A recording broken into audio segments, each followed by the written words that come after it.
Eto, meron ako napanood na clip dito sa TikTok. Sabi, majority daw ng mga spirituality ay kulto daw. Yung marami mga pinaniniwalaan pero hindi naman daw totoo. So parang kulto nga talaga siya.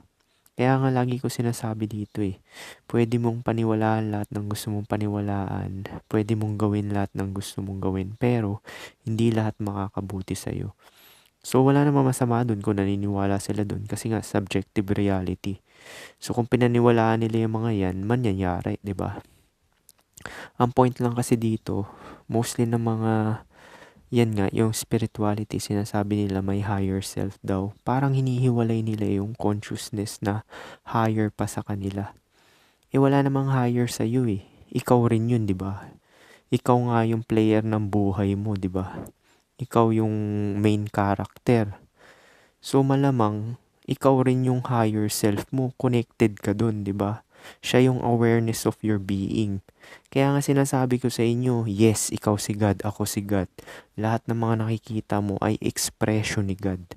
So yan lang talaga ko, totoo, consciousness, consciousness. Iisa lang lahat. 'Di ba? Ikaw ang player ng buhay mo, ikaw ang main character ng buhay mo, ikaw rin ang creator ng buhay mo. So again, kaya maging particular talaga kayo sa mga pinapaniwalaan nyo. So paano? Yun lang. Peace.